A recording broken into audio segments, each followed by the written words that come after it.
I never imagined my wife Florence would find pleasure in my torment, but that night, trapped and helpless, I heard her laughter from above. My wife, Florence, or Flo, and I, Jim, shared a life. We met in college, married soon after. Our journey together was typical. Children, a house, a mortgage. Flo dedicated herself to raising our kids until they were grown. Then she returned to her real estate career. She's always been striking, and I assumed she handled occasional workplace banter well, always believing she remained faithful to me. Flo possessed a mischievous streak, a playful side that, I now realize, might have complicated our marital bond. Our family included Eric, our son, and Patty, our daughter. When these events unfolded, Eric, 21, a vocational school graduate, lived nearby, working as an electrician. Patty, 19, was attending a state university roughly 150 miles away. With our children grown, we anticipated a joyful retirement, filled with travel and hopefully grandchildren to dote on. Our intimate life was, I'd say, conventional. Our bond deepened through the years. Early on, our physical connection was almost daily, especially on weekends, but it gradually lessened to a couple of times weekly. This suited me, yet Flo's enthusiasm seemed to wane. Over time, I understood how to ignite her passion, but every situation has its challenges. Ours appeared 5 years ago when Roger and his wife, Alice, became our next-door neighbors, sparking a new friendship. Roger's defining trait was his fondness for practical jokes. He'd target anyone. To my annoyance, I frequently became his victim. What disturbed me more was Flo's delight in his antics, particularly when they were aimed at me. I tried communicating my displeasure, even participating occasionally, but she wouldn't heed my words or desist. Eventually, I observed Roger's keen interest in Flo, suspecting his intentions extended past simple companionship. When we socialized, he and Flo would share uproarious laughter at his often vulgar humor, leaving Alice and me to offer polite smiles at their displays.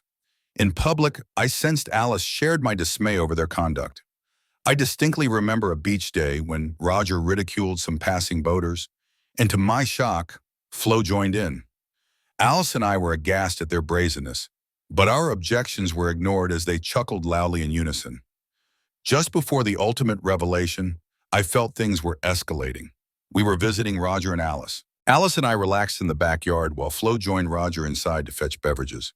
We conversed for some time, then noticed their prolonged absence. Concerned, we went indoors, searching the kitchen first, finding no one. As we continued our search, they emerged from the living room, arms entwined, chuckling. Roger had lipstick smears on his collar and around his mouth. Flo's lipstick was smudged, her hair disheveled. Alice and I stood speechless, completely astonished.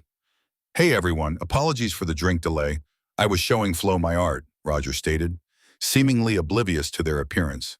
Alice and I remained frozen in disbelief, shocked by their bold behavior. "Roger has some incredible prints, you know," Flo added with a sly grin. At that moment, I collected myself and finally spoke. "What's occurring here, Flo? Why is Roger covered in lipstick? And you look like you've been kissed." "Oh, I just got really absorbed admiring Roger's etchings. I suppose I got carried away." "You're not angry, are you?" she asked, attempting composure. As I observed their faces, it struck me. Roger wore his mischievous grin, the one before a prank, and Flo avoided my eyes, suppressing giggles. My annoyance surged. Alice, still perplexed, finally interjected. "What's happening, Roger? If you think you can entertain another woman in our residence, reconsider." As Roger and Flo burst into laughter, I think Alice understood, smiling faintly, but I couldn't control my fury. "One day you two will take this too far, and it won't end favorably." "Oh, relax, dear. It's merely a joke. If you saw your expressions, you'd find it amusing too," Flo said amidst her laughter. "Come on, folks. Let me prepare us a drink, and we can all move past this," Roger suggested, heading into the kitchen, Flo giggling behind him. Alice and I just exchanged glances and followed, shaking our heads in distaste. "Someday, Alice, they're going to cross the line," I repeated. "Eventually, their stunts will backfire and someone will suffer." Alice agreed with a nod. That evening, returning home, I sensed Flo's lingering resentment, especially concerning her role in the deception. "I'm truly sorry, darling," she began. "I simply got carried away. Nothing serious occurred. I just put lipstick on him and messed his hair. We never anticipated your distress. We were about to stop when you and Alice appeared. Are you still upset? It was just a joke. I'm attempting not to beat Flo, but you must cease participating in Roger's stunts. I nearly had a heart attack seeing you appear as if you were kissing him. You understand how much I value faithfulness. I comprehend, dear. I value loyalty equally and would never intentionally harm you. Just recall that, please. Now give me a passionate kiss and forgive me, she pleaded. Several weeks later, we were back at Roger and Alice's for Saturday dinner. As we finished eating, a call came in that Roger mistakenly thought was for Alice, who worked as an emergency room nurse. After hanging up, he told Alice, "It's the ER. A severe car crash occurred, and they require you immediately." Ah, blast! Let me change and depart. 10 minutes later, Alice was gone. Once she left, Roger asked if I could assist with a basement project. While I helped, Flo remained quiet, avoiding my gaze. At the time, I didn't think much of it, but later it hit me. "What do you need?" I asked, rising to join him downstairs. "I need you to hold something for me while I secure it to the ceiling. It's not too heavy, but I can't hold it up and attach it simultaneously, and Alice is too short." "Sure, sounds simple. Trust me, it is. It will only take a moment." As we descended, he directed me to a metal support column near the stove above. He retrieved a small metal container with an attached power cord from his workbench and lifted it to the ceiling, between the column and the furnace. I noticed Flo had followed us down, watching with a smile. Again, I paid little mind to her presence or her peculiar grin. "Now hold this while I fasten it," Roger instructed. "What's this for?" I inquired, raising my hands to grip the box. With Roger positioned between the pipe and the furnace, I had to wrap my hands around the pipe to press the box against the basement ceiling. "I'll explain in a second, but let me grab my tools first." He vanished behind his desk, leaving me holding the box. He returned moments later, and I didn't see what he held until I felt two rapid clicks as something hard and metallic snapped around my wrists. Suddenly, I realized I'd been trapped. I was chained to the pipe. Shocked, I turned to see Roger putting his arm around Flo's waist as they observed me. My mind raced, but I managed to demand, "What's happening, Roger? Remove these wretched restraints." "Apologies, pal, can't do that. Flo admires my creation so much she desires another viewing. But this time, neither you nor Alice are needed," he explained as he and Flo ascended the basement steps. Flo exaggeratedly swayed her hips as they exited. "Let me go. This is going too far, Roger. You'll regret it if you don't free me immediately." "Relax, darling. I just wish to appreciate some etchings." Flo giggled as they vanished, leaving me to struggle with the restraints. As I tried to break free, I recognized the futility of my predicament. The pipe was anchored in the concrete floor below and secured to a steel beam above. Straining to hear, I perceived their movement into the main bedroom directly above, accompanied by Flo's excited tittering. Shoes thudded onto the carpet above, and I heard hushed whispers urging the removal of clothing. "Brian, I desire you greatly," Flo whispered intensely. My rage intensified as I frantically continued fighting the handcuffs. Above, the bed began to creak, and I envisioned their intimacy. I cursed the bindings and my unfaithful wife. My wrist became raw and bloody from my relentless efforts. Emotions churned within me as Roger grunted and Flo moaned in unison. Then a brief silence enveloped the upstairs, halting my struggles. I lay on the harsh cement floor, hands clasped around the pipe. Profound sorrow settled in my heart as Flo exclaimed, "That was incredible, Roger. I'll have to appreciate your work again someday. Let's get dressed and check on Jim downstairs." "Sure, Flo, I need a moment, but Alice might return soon from that fake call I made, and I'd rather she not discover us in bed." Minutes later, footsteps echoed on the basement stairs, but I didn't raise my gaze as they approached my prone form. "Oh dear, look at his wrists. All bloody," Flo gasped. "Honey, it was just a prank. Nothing happened. Oh God, I'm so sorry. Roger, quickly unlock the cuffs so we can attend to his wrists." Oh God, I never thought he'd react so strongly. Tears streamed down my face as Roger fumbled with the key. "Roger, give Flo the key before you release me and flee. Once I'm free, you'll wish you were never born," I warned. glaring at him.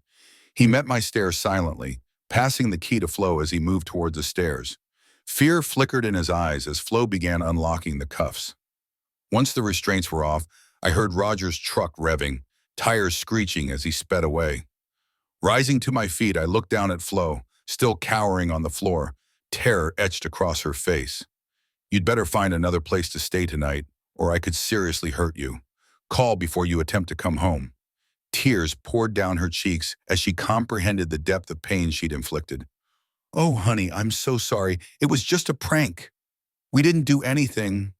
Flo, I refuse to hear excuses about it being a joke ever again.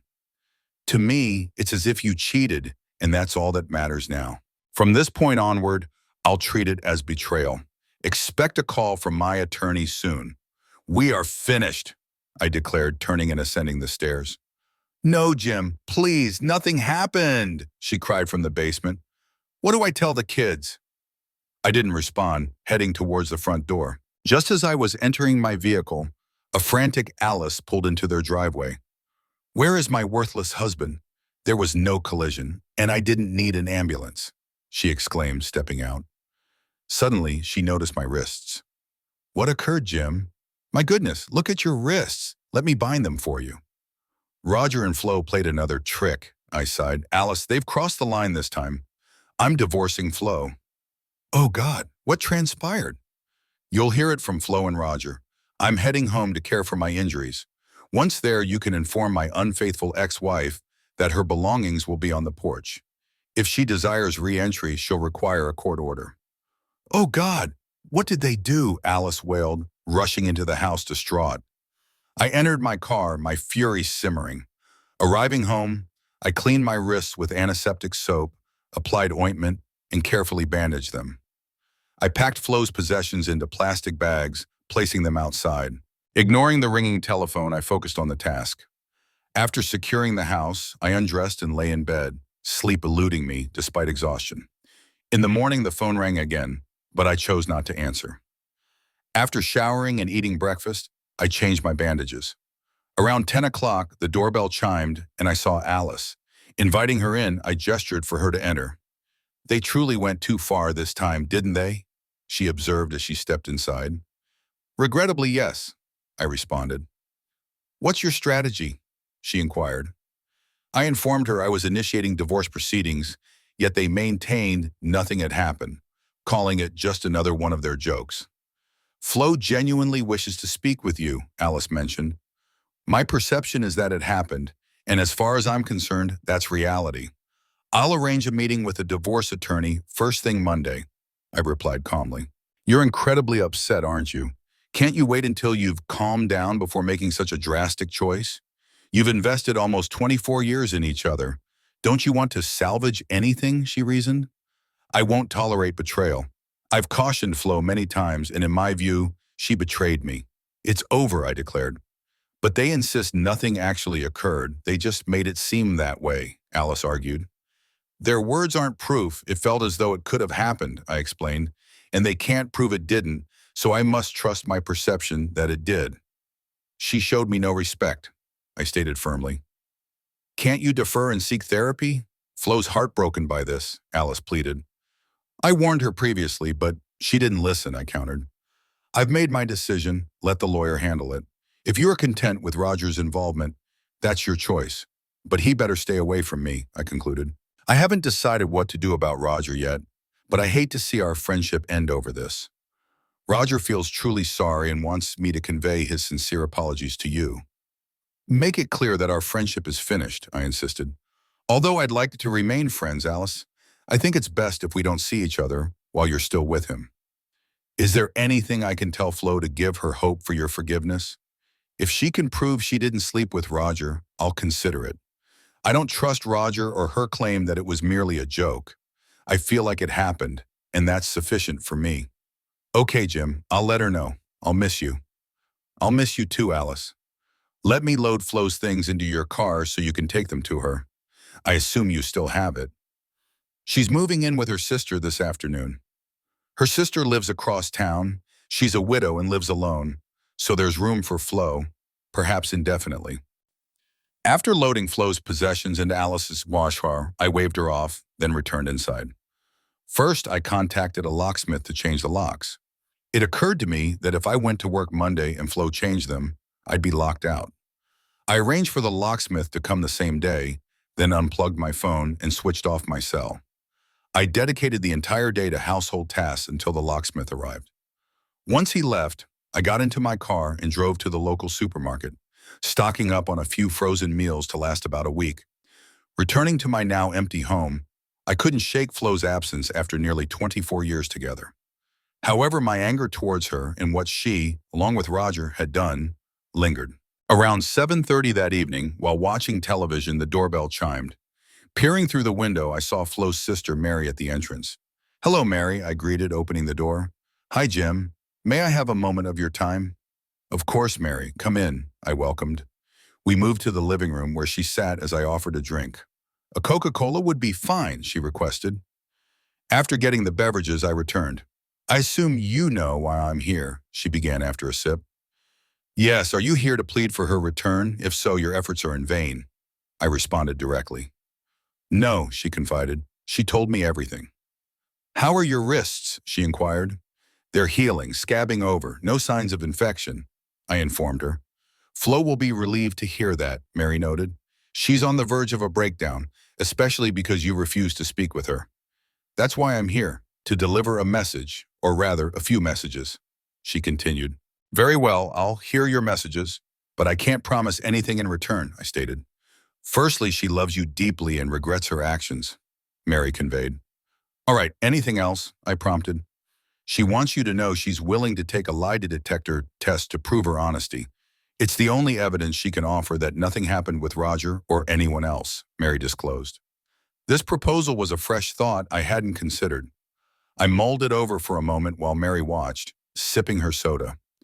"It sounds reasonable, but I have stipulations.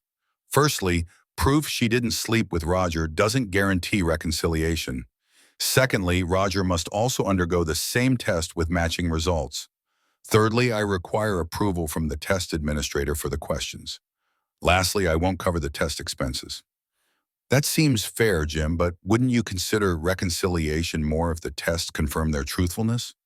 "No, she deeply wounded me. Even if I decide to take her back, it will require a long time to forgive her," I asserted. "Understood, Jim. I'll relay your terms to her. I'm truly sorry.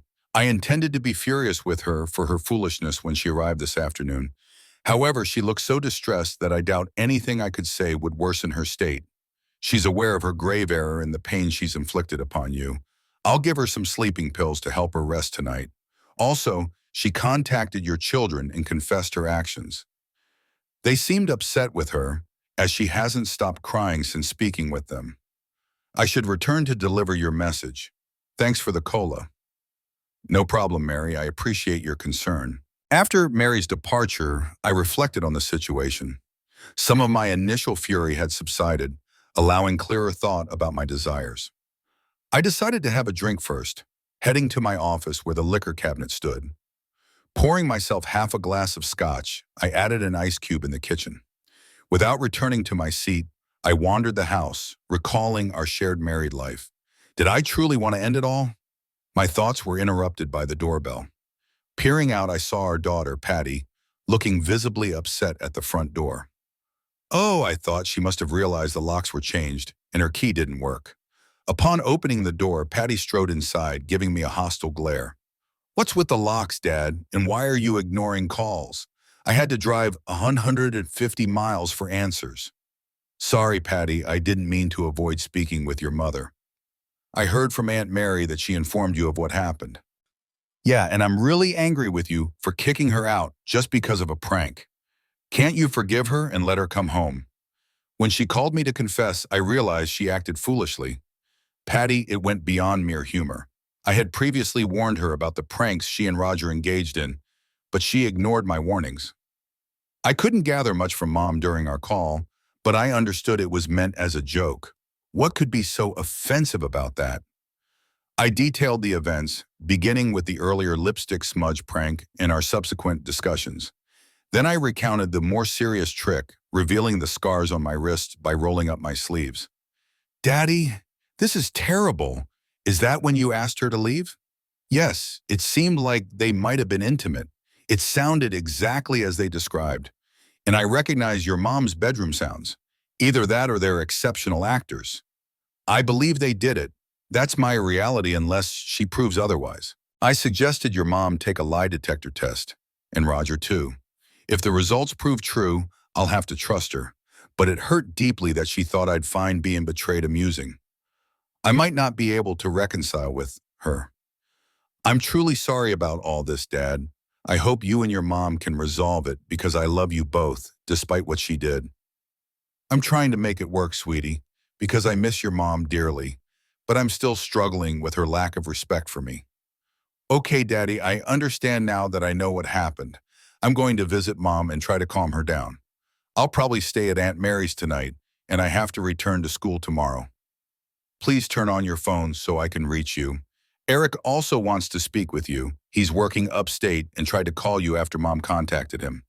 Sure, sweetie. I'll switch the phones back on once you're gone. Come here for a hug.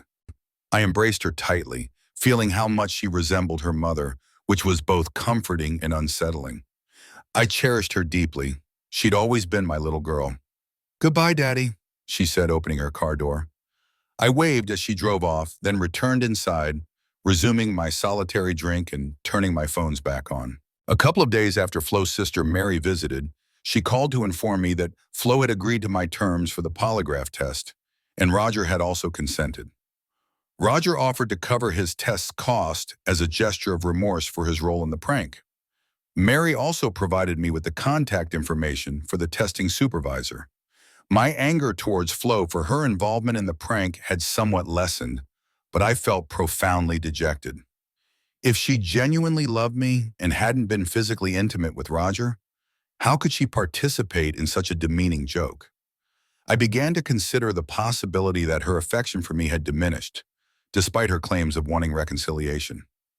It came down to whether I was willing to endure a loveless marriage if tests confirmed no physical involvement. Flo attempted to contact me multiple times, but I promptly ended the calls upon hearing her voice. Subsequently, her sister acted as an intermediary, relaying Flo's apologies and wishes to reconcile. However, I maintained my position, insisting on awaiting the polygraph results before making any decisions.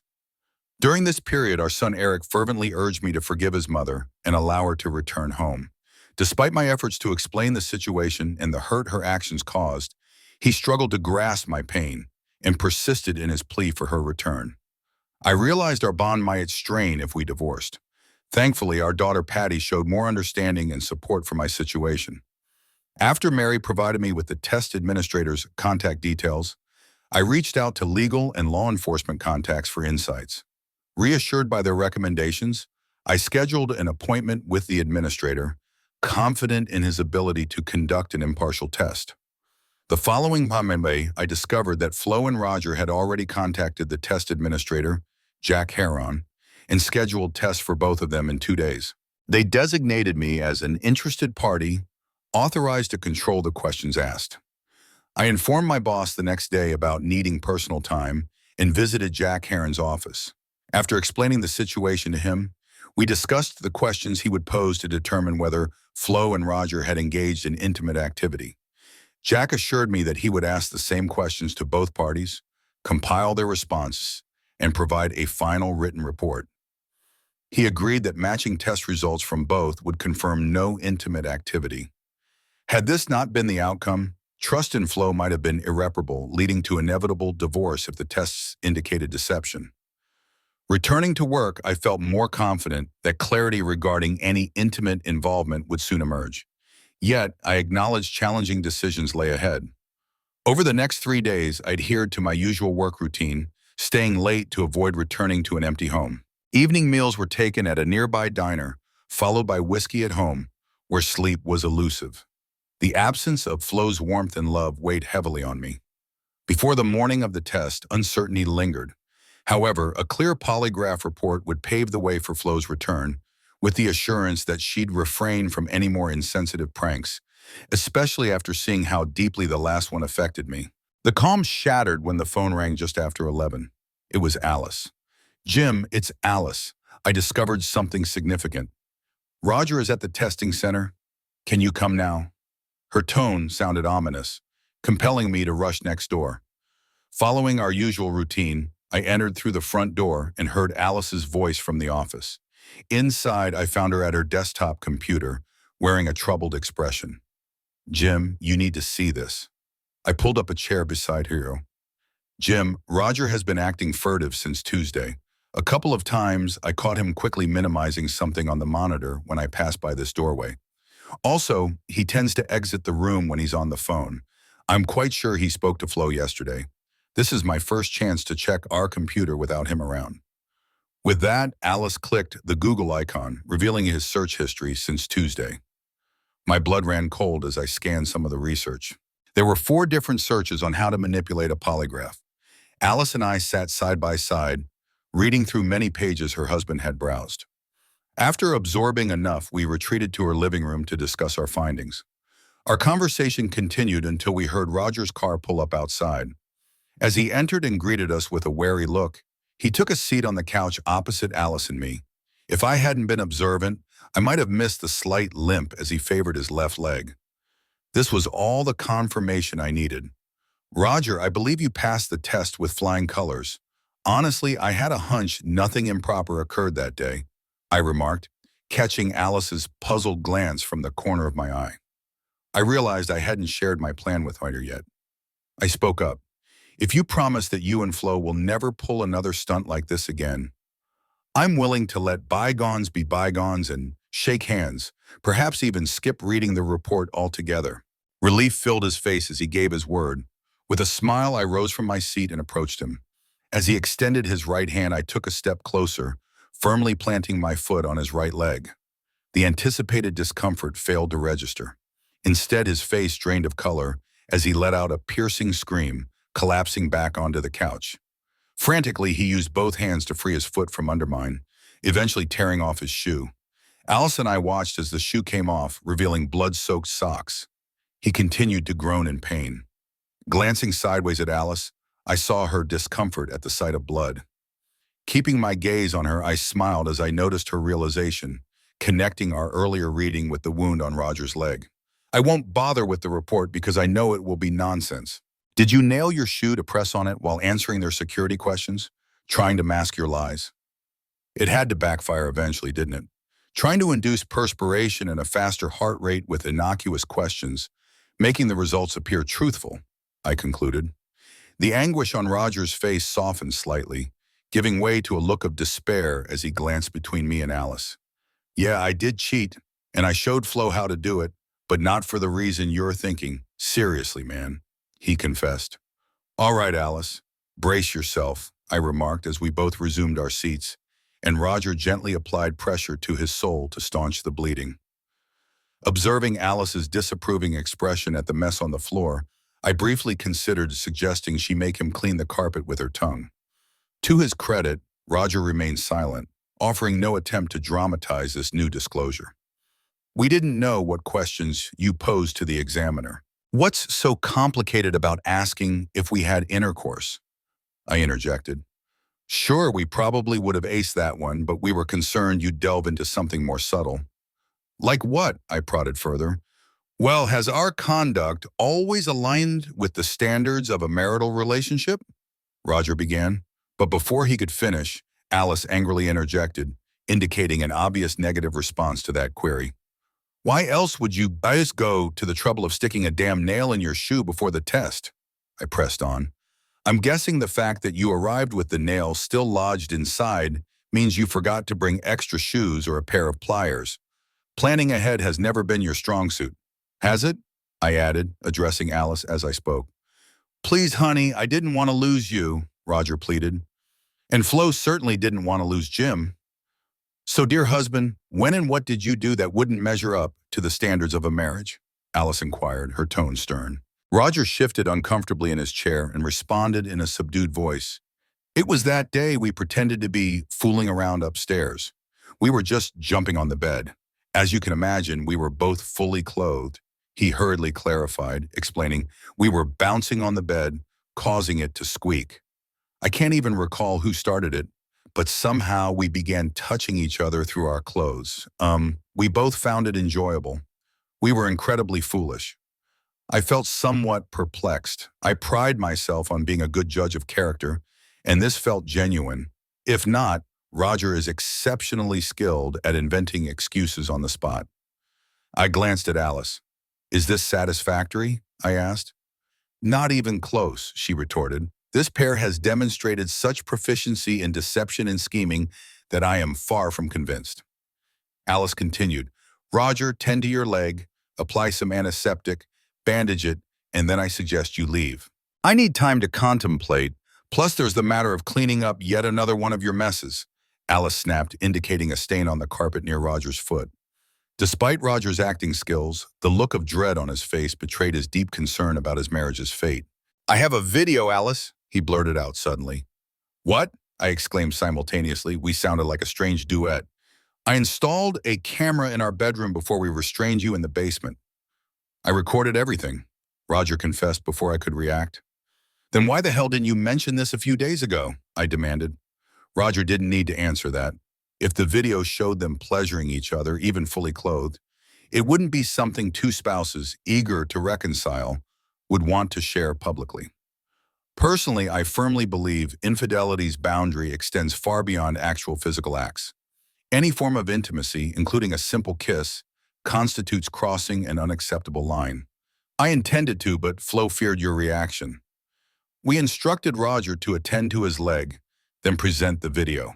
While Roger was out, I sent Flo a message I couldn't resist, adding to her mounting anxiety. "Remove the nail from your shoe and come to Alice's house. Roger is going to show us a video." Normally, it's just a minute's walk from Mary's house to ours, but it took a good 35 minutes before a knock came. Alice opened it, welcoming Flo and her sister Mary. Flo's makeup was smudged, her eyes teary. Mary explained my wife panicked as soon as she read my message, realizing I had caught on to her little scheme.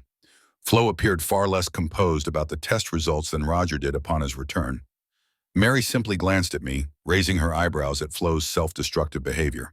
Flo attempted to embrace me, but I guided her to sit beside me on the couch. She kept studying my expression, trying to gauge my feelings. I wondered if Mary had any inkling about the video's contents. Alice and I hadn't wasted those 35 minutes. Our discussion centered on our likely course of action if the video indeed confirmed Roger's claims. Alice had already decided she would likely forgive Roger for the bedroom incident, albeit after letting him stew a bit. As for me, I was more conflicted. My initial emotional reaction was that my wife had betrayed me, something I'd always deemed unforgivable. However, my logical reasoning was more composed. Flo had been an exemplary wife for 24 years, and our children had made it abundantly clear they'd be devastated if I didn't forgive her. A minute after everyone settled, Roger arrived with his laptop. A USB flash drive protruded from one port, a cable from the other. He positioned the computer next to the TV and powered it up. I found it odd he didn't just insert the flash drive directly into the TV. Then I recalled Alice's remark about his lack of tech savvy. Once the computer screen image synchronized with the TV, Roger muttered another apology and hit play. Flo kept her gaze averted from everyone, including the TV. She was undoubtedly aware of my uncompromising stance on fidelity, making this an incredibly uncomfortable situation for her. Mary observed the screen intently, seemingly unaware of what was about to unfold. Roger appeared more at ease. Again, he settled beside Alice and attempted to hold her hand, but she withdrew it. The clip, lasting about 10 minutes, essentially depicted what Roger had previously described. It was largely devoid of eroticism. Within moments, both protagonists appeared fully clothed, just as Roger had stated. Flo turned him onto his back, then positioned herself on top of him, echoing verbatim what I had heard while restrained in the basement. We observed Roger initiated the hand game, though Flo followed closely. This was incredibly difficult for me to witness for several reasons. Firstly, no man with self-respect, aside from a few exceptions, desires to witness his wife in such a scenario with another man. Secondly, it triggered painful memories as I relived the words that had devastated me less than a week ago. It reignited the burning and throbbing sensation in my wrists, a painful reminder of my inability to prevent what was unfolding in the room above me. Midway through, I shut my eyes tightly, attempting to block out the sounds. I didn't open them again until the room was filled with the silence that followed their shared climaxes. The silence felt deafening and all-encompassing. Even normal breathing sounds seemed absent. I wasn't alone in my turmoil. Glancing at the screen, I saw Flo and Roger quickly separate. The video paused, revealing an empty bed before fading to black. The uncomfortable silence lingered for several tense moments. Once the clip concluded, Mary cast a disgusted look at Flo, while Roger and Alice hopefully looked at each other. Flo stared at a spot on the floor, her focus unwavering. The silence shattered when Alice abruptly rose to her feet, Roger following suit. "You deceitful traitor." Alice's words cut through the air, shocking us all. It was the most severe thing I had ever heard her say, surpassing any prior expletives. Roger's expression betrayed his shock at her outburst. The sound of her open palm striking his cheek echoed like a gunshot. She was seething with anger. I had never seen someone so enraged, I thought, watching the scene unfold. But Alice wasn't finished. "Don't you dare touch me, you treacherous little scoundrel!" She seethed, her fury palpable. Roger dodged, narrowly avoiding a second slap. He winced, shifting his weight to his right leg, appearing bewildered. "This entire video is fabricated," he insisted. "But why? We had invited Jim and Flo over later that evening, hadn't we?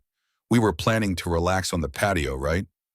Alice's question came out more like a growl. "But due to the rain, we opted to stay indoors. Do you recall now?" Roger still seemed puzzled, but nodded along with Alice's explanation. Alice pointed angrily at the TV screen. "Look at this, fool. The sunlight streaming through the window indicates it's not only a sunny day, but also morning. This window doesn't receive direct sunlight until noon. You concocted the entire story, didn't you?"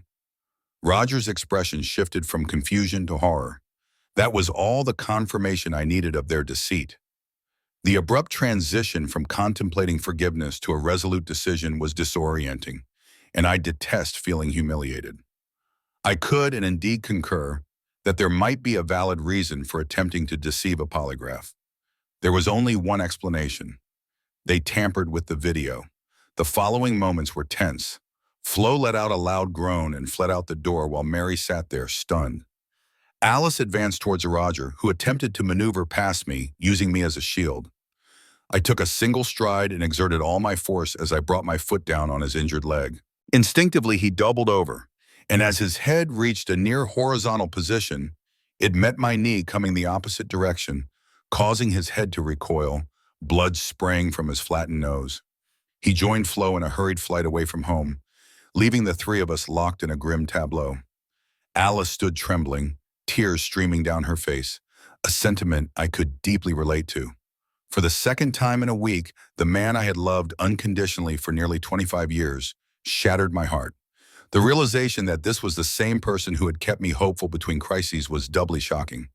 Mary remained seated, seemingly stunned by her sister's foolishness and likely horrified by the lies Flo undoubtedly fed her over the past week. I approached Alice and enveloped her in a hug. I held her as she trembled uncontrollably, mourning the demise of her marriage. I've always preferred to grieve in solitude, reserving it for later, but in this moment, I remained composed, clinically calm, as one can be amidst chaos, already formulating a list of inquiries. I was already regretting letting Roger depart with only a broken nose. I glanced at Mary, pondering her reasons for staying. Was it to offer apologies for her role in this debacle, or was it due to her inability to tear her gaze away from the catastrophe unfolding before her? Unable to answer this without breaking my connection with Alice, which I had no intention of doing, I allowed my thoughts to race. It became apparent that Roger, while intelligent and adept at manipulation, was not as cunning as Alice. If she hadn't picked up on the sunlight clue at that moment, we might still be part of two successful couples. In hindsight, the doctored video was quite clever, yet I struggled to reconcile this with the fact that I was being deceived. I was certain that the soundtrack aligned perfectly with the words I had heard during that weekend, leading to an inevitable logical conclusion. That certainty neatly fit into a slot in my mind, like the penultimate piece of a puzzle. They must have either overlaid the old soundtrack onto new visual footage or replicated the words and sounds in real time. Both scenarios were based on recordings made during the original incident.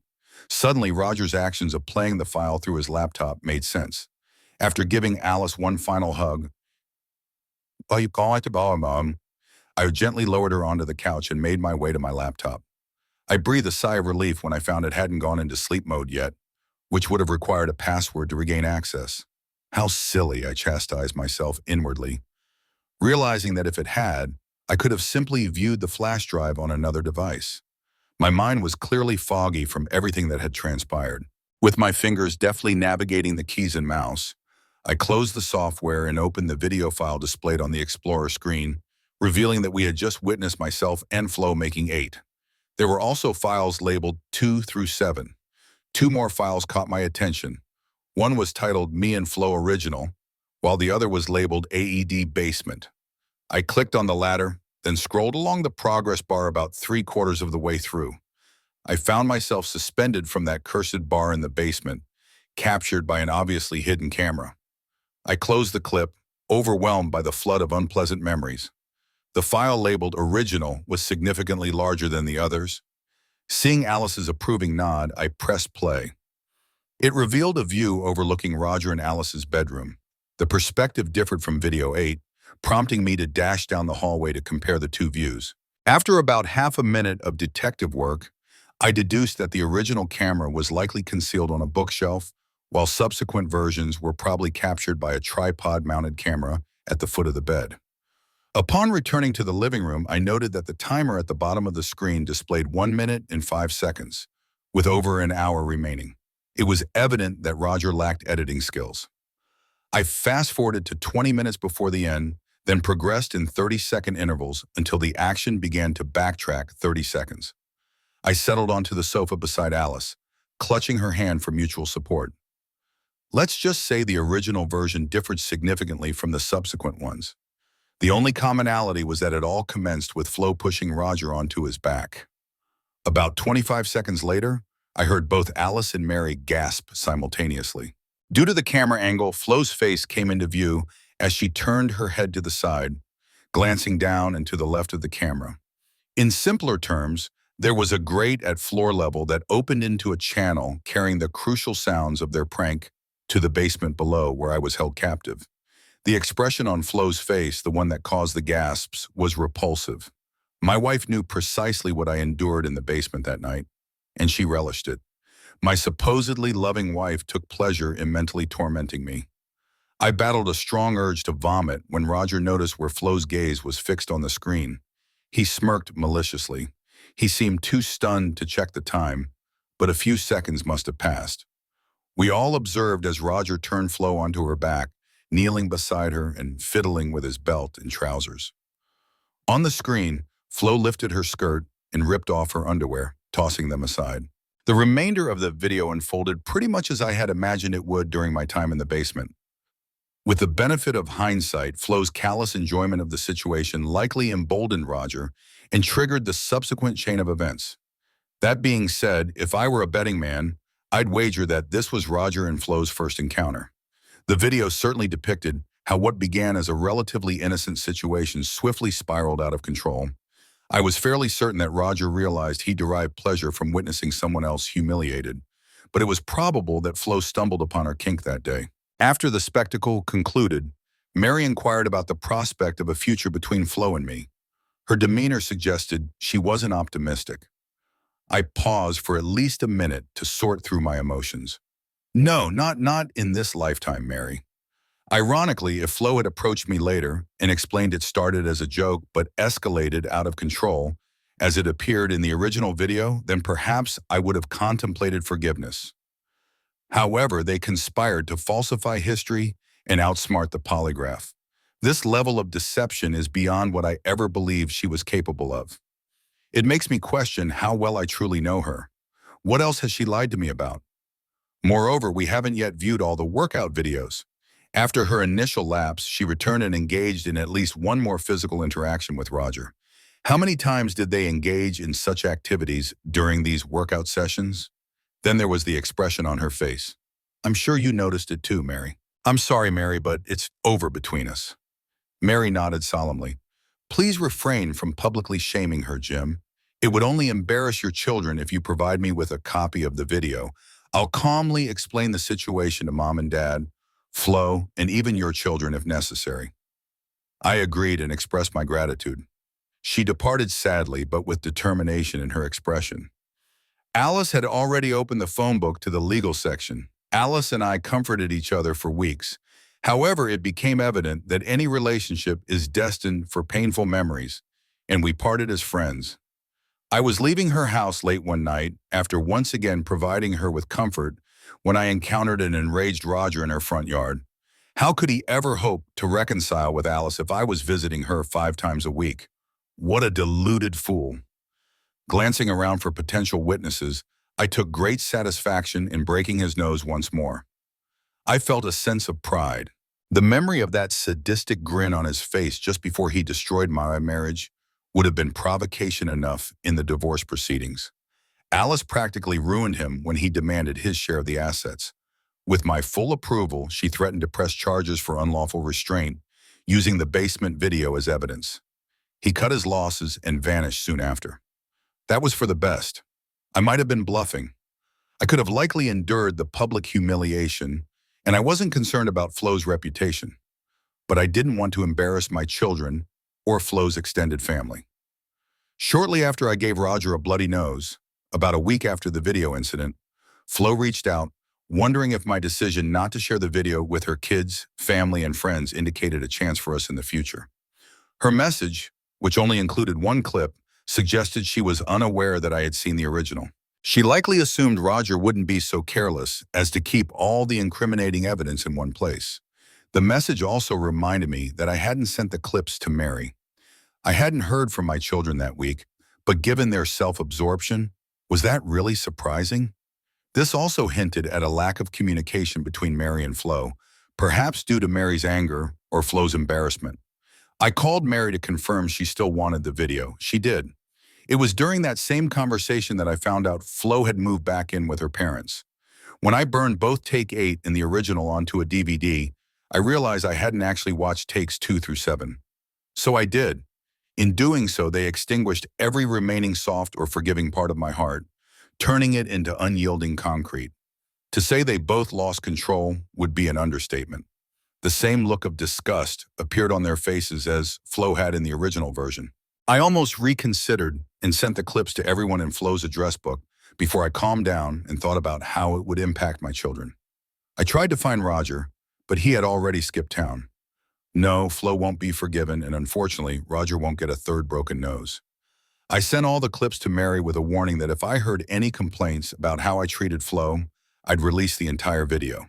She must have done a good job because one by one, Flo's parents, Eric and Patty, called to tell me they understood why my marriage was over. Later on, I discovered that Mary recounted the entire ordeal to them and offered to show the clips as proof.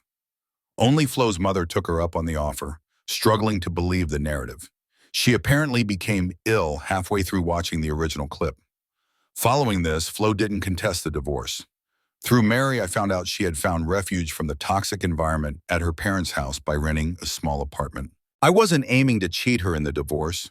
24 solid years had to count for something, and I didn't want any repercussions from my children down the line if and when they eventually forgave their mother.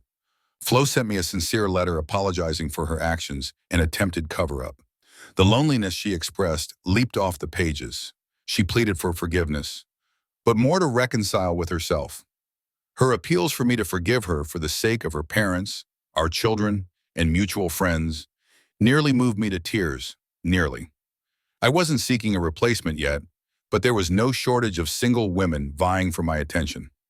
Ask any middle-aged woman about the availability of suitable, decent-looking men with good morals, and she'll paint a bleak picture. I'm looking forward to meeting new ones, and since I have no intention of marrying again, I anticipate many, many such encounters.